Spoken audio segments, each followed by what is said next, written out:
Bobisso Média vous présente son émission Son de cloche. Une émission socio-culturelle et politique.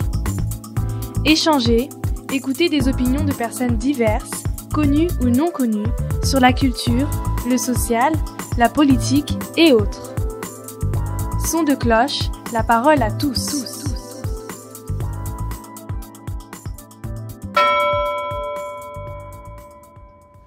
Nga personnellement naza content na ngona ndenge batelemi bakeko senga pe par na bango na kati ya dialogue wana. Peu importe position na bango bazala ya mabe bazala ya boy, mais comme bazali lingomba moko boye baza association ndenge na yoki basangana déjà bango nyonso. Saki dialogue eza na mboka balobi ke bakozwa batu nyonso bakozala na kati ya dialogue wana. Pona nini bango bazala te? Biso na Congo tolingi koboka mutu te, tolingi kotia mutu moko na côté te. Oyo nyonso bayebi ke bazali na force moko boye ya groupement moko boye ke bako koya kokota na dialogue po bapesa linzaka ou bien baloba likambo bango bazana monter mais eza normal ba ya koloba. Mais dialogue na biso ndenge tokomi na ngo lelo dialogue ekoti mwa mbilinga na kati ya mitu ya bato. Ndenge tolobaki na tango eleki wana. Likambo nyonso soki bo bandeli yango eke bo tenir compte na obo salaki liboso te. Et même rabattu toujours na moi confusion moko na kacha mitu abatu na yango likamna ki na ngona koloba concernant ba chef coutumier ba sali bien ndenge ba ye wana peu importe position na bango menga na mpona nga na moni ke ba sali bien fu bango pe ba ye koloba o baza na ngo mpona mboka. Alors musoki Congolais choix ezalaki pe na kati ya Congo babela ya Congo ou en tant que parti politique est-ce que bino pe bongo politique pe boza part na ba dialogue oyo soki bozo ki part bolungai bolo bandini et soki pe bongo za parte bolungai bolo bandini pour justifier position na bino biso pour la position ya dialogue oyo baza ko sala na kati ya Congo na base que soki biso na Congo lusha to lingai ko ya ko zwa part ya kokota na kati ya Congo lusha to lingai to chama kolona biso na mabele to me ko solola makambo oyo za na kati lelo ya Congo na mondele bazo sololela ngote makambu ya Congo na modèle bango bazo solela ngo lelo biso to moni yango eza modèle ya koloba ko ya ko sala po ba diriger mutu na mutu azo ibonga po ba diriger loko. OK, Congo eza na problème ya ko diriger na nusiko te na kati na moment o bango bazana ngo wana yango na biso to biso ki biso tuzaki na kati na façon bango bazo memela na façon bango balingi ba salela biso to ngai to sala na modèle wana te mais to ngai to participer na dialogue. Biso soto zaki na kati première proposition ya kosala na kati na minute ndenge to komi ezali kosala proposition ko mettre tout à plat. Il fallait pas mettre situation tout ya Congo à plat parce que Congo na minute eza indirigeable. Peu importe où ils ont dirigé Congo lelo et comme ils ont dirigé Congo par la force. Donc Congo lelo ezali na bazana ko diriger on est na défi. Mais ça, un défi à ma bête, ou bien défi à Koboma, les années défi, absence de pouvoir réel dans Mboka,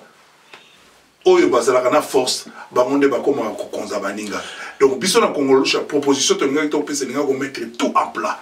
To lobi ba lelo tozo mettre tout à plat. To sala nini pona ko bana masolo yango. Kamba mboka soko tani monde entier mo bimba bazota la biso na dialogue to sala ba oseka na bango biso. Peu importe ndenge tozo mona ngeza dialogue to sala me ba oseka na bango biso.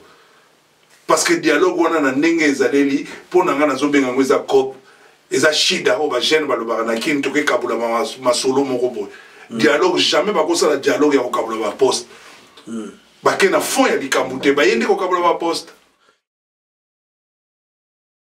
wapi problème eza na élection te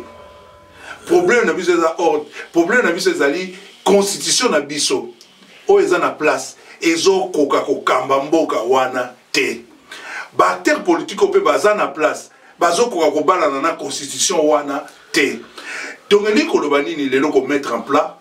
et les kolobake tout ça na courage ya koloba o to sala ki na Saint City o to sala ki ba conférence to sala ebele to sala ngo libanda te to sala ngo biso mo bana mboka na kati ya Congo to lobi bon lelo ndenge to combien to mettre tout en plat ya ngona nga na koloba na ko sala d'accord na ko sala référendum pona nini na ko balola constitution wana. Parce que sa constitution est normale pour se retrouver dans la constitution. La montée m'a appelé mitou ya ba Congolais belé bazomo na référendum mais allez neti couper encore Kabila la possibilité à continuer d'aller encore au pouvoir et puis ça fait penser plus il y a quelqu'un qui na Congo, lorsque Sassou a fait le référendum pour se maintenir au pouvoir. Est-ce que le référendum, voilà, justement, quoi, porter moi sujet, il y a confusion pour permettre à Kabila encore de demeurer? Moi, je pense que tout ce hypocrisie, tout cola, les Congolais, tout cola, comme Mikolo. Tout comme Mikolo, Nazokolo Bango, Misu na Misu, tout cola. Bolinga te, na nenge tozana ko kende lelo. Na décembre oyo élection ekozala te vide juridique moko ekokoma lisusu ya makasi ya koleka. Ok, soki élection tokomi na décembre ke élection eza te, ba institution nyonso na mboka eza ya kokufa parce que bango nyonso bakosala nini bapasa déjà ba docteur tala neti ba sénateur ti baglissa na bango bientôt tozokende na assemblée nationale bakoglisse na bango président akoglisse na ye donc ekoma ingérable. Moi, je pense que pour nous sauver, moi, ndambo tozana ngona mboka na biso, tocha tout à plat, to bande la constitution, mususu na Congo.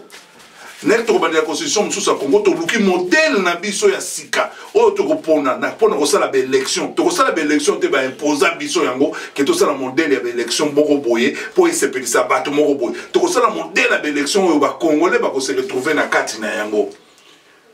To ko mera ko créer ba institution ya sika. Oyo to kokota mo ekozala ba institution d'appui te mais kokota na kati ya constitution na biso parce que ba institution nyonso eza na valeur lelo. Par exemple ozo pesa accord wana valeur. Est-ce que accord wana eleki constitution na valeur? Ata bino moko bandeko. Accord wana ko le constitution na valeur te. Soki constitution to mettre en du mal boy. Et bon accord wana to osala na moni. Ngana banzi ke to koma mikolo. Maïse sopani. Comme le kola maïse sopani. Tokende liboso bakoko mingi baloba déjà o tozalaka nango ezali kingana bakoko balobaka soki mwana sumbele na liboko bakataka liboko te basukulaka liboko wana po yo continue nzela ngana sengi lelo na bakongole bozwa courage wana kolobake tocha tout à plat constitution ya sika modèle ya élection ya sika bakambi ya sika na kosenga na peuple congolais sanction ya kopesa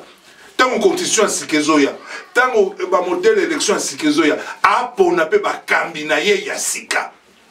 abange lokote apesa batu nyonso oyo ya mona nanu asimba ata eloko ya leta na maboko te azana makila na maboko na ye te ayiba mbongo ya leta na maboko na ye te azana eloko na maboko te apesa ye chance donc so yango na bengi ko mettre tout à plat.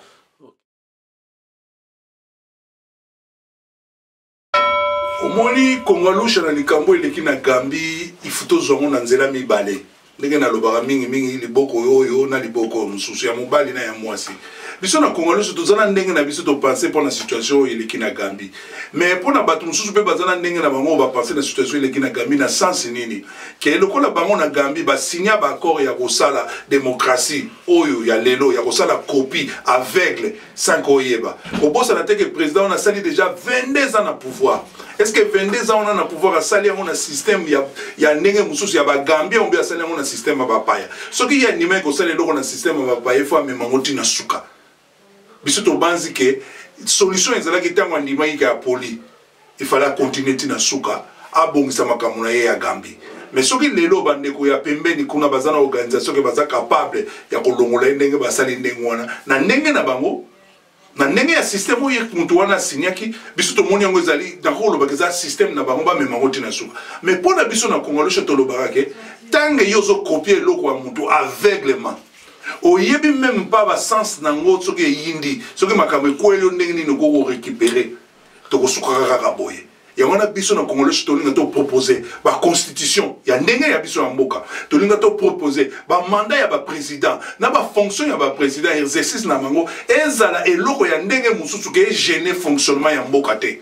biso na Congolais to linga to lié président il faut comme la porte-parole juge arbitre ya ba situation nyonso ya fonctionnement ya mboka azana batu oyo ye acheba sika bazana ko kamba mboka ye azawana kaka pona ko arbitrer lokola arbitre match ezo betama arbitre azawana arbitre aza pona équipe ate aza pona équipe bete arbitre azali pona bino nyonso ok arbitre wana biso tuningi to tcha en place akozala arbitre moko soki musala na yezo kene malamu akozala na tana yepe ye ebele tokozala ba mandat oyo ke tozana mutu moko akozala mandat ya longue durée tokoloba 9 ans ako renouveler en 2 fois parce que mutu so bo pesi 5 ans ou bo pesi 4 ans na ba pays oyo nanu makambo evanda te ezali ko luka ba problème pour la nini ko luka ba problème na 4 ans ou na 5 ans le 2 premières années a ko luka na stabiliser makambo ya ko côté na pouvoir 3e année to palangana te ndenge to yebeni ba politiciens d'aujourd'hui a ko banda déjà campagne. Ok, mutu soka bandi campagne bo yebeni na ko sala a ko mo ba décision mo favorable pour un vote donc on va passer 5 ans na ye 2 ans ya pamba oya ko sala ne bande na ye 3 ans mususa ko sala parce que pays na ezana instable asana besoin ngazama na pouvoir. Ok, so bo pese temps moi moulai a ko zo tant que bo tout na ye na 5 ans oyo vandi o sali nini apesa bino bila peuple nyoso na monde ce qui est élection et salami les 2 premières années et la année installation bato sika bazo kota bazo linga ba bongisa ba sala mingi misala banaka ba na 3e année au moins na 4e année bo déjà ba bandi élection pour me ça parce que bamboka na bango déjà vanda bazana ba situation ba structure ezali bazana ba na problème te et bon bamboka na biso ezaka nyoso tu ezaka ko sala muto bo pese 5 ezaka bo pese net bo pese une année a rezo même pas temps ko sala quelque chose il faut éviter ba président de la république au bayaka na ba projet moko boyo ye ayebi ke a ko exécuter un président de la république il faut y a un projet à population. Il faut ezala projet moko asali yango na population et non asali yango ye moko na coin avant na na coin na ya komi ba idée moko to yebi ka ko réaliser en côté mboko na biso zana ba problème mbongo mboko na biso zana ba problème ebele mutu soka komi botu na ya ko financer ngo ndenge nini omona ko lia munoko ni ringo lo bake vrai projet en mboka ezali projet oyo okosala mona population yo lo beko tonga ba pont ex batu na nkutu kuna bazana besoin pont mansu bata nkutu kuna bazana besoin loro mususu mona batu na bandu no bazana besoin loro mususu na banda de bombache bazana besoin sala projet na ensemble ya population oyoki bango bo c'est projet ngo bochango en place bo exécuter ngo be bino na bango na ba cambio yo ko chapembeni na bango. Moi je pense que pour na biso na Congo Lusha il faut le président bazora temps et puis il y a la président seko côté mais il y a la président Moko ou il y a arbitre kaka asa wana po à côté s'il y a une difficulté il y a que ça l'arbitrage naie. OK. Alors Congo Lusha yé asa kaka la vocation ya ko ça la politique ya Congo libanda ya Congo ou bien boza ko songer un jour ya ko zonga na Congo pe ko ça la politique sur place dans ndenge boza na ya ko changer makambu dans le but la ndenge sikoyo ke boke de bokota na parti moko boye enfin bref yo vous allez porter parole à Congo Lusha pesa biso en fait eux ils allaient penser pe projet na bino à court moyen et long terme pour la Congo mabele ya Congo. En tout cas, à court terme, na minute où tous les Kobilingue, la porte au Kenya Congo, précisément la ville de Kinshasa déjà, pour nous remettre au na baningo baza déjà kuna, to banamisala. Donc, awa tous les qui awa, ils allaient au la biso to vanda kawa, mais to moni maman na biso, mboka na biso Congo, ils allaient malade mingi makasi. Moi, mutu moko tako kanga mutema, place maman na yazobela, avant na na musika. Ce qui moyen ils allaient fuko zonga. Na Congo donc biso à court terme kala te beaucoup monde toujours comme déjà na Congo pour to mega ko lakisa ko sala pe misalo to zana ngo ya biso ya Congo Lusha na kati ya mboka na biso la baza kuna kozonga na ba koteka molimo te ndenge belé avec les réalités du terrain beaucoup changer te biso ko changer to zana position moko te ni à gauche ni à droite biso za contre mutu moko te biso to ke ko salisa mama na biso mabele Congo ezana problème. Le Congo souffre. Azana besoin banana et moi nané nyoso azana moi idée ata muke. Il faut ya loba place baninga bazali baninga obe ba monike soki idée wana ezali bien ata eza mabe ba royoka ye soki ba ko compléter soki ba ko bongisango mais moi na ya Congo nyoso oyo esika azali na banzi que soki azana moyen ya ko kende na Congo a contribuer pour aider Congo et telema na maningonga ekoki ya ko kende ko mona Congo et telema. Ngana zako bandela lisuli kamuna senga ki na bakambo etali ba double nationalité ba senga na Congo moratoire tocha moratoire pour na ba double nationalité na sengi pe moratoire pour na o etali élection ba congolais batikana ko loba makambo élection ba chango pembeni to tambola elongo biso tozo ya na mboka to meka ko solo na bana na mboka to meka pe ko solo na baninga bazali banda awa to banga te kanda te liboso. Tous la réalité, tous les réalistes. Congo, ils ont na kati ya mbilinga. Ma yezo ninga na mingi. toya tovanda tokalme mai wana. Merci de nous avoir suivis. Bobisso Média vous donne rendez-vous très bientôt.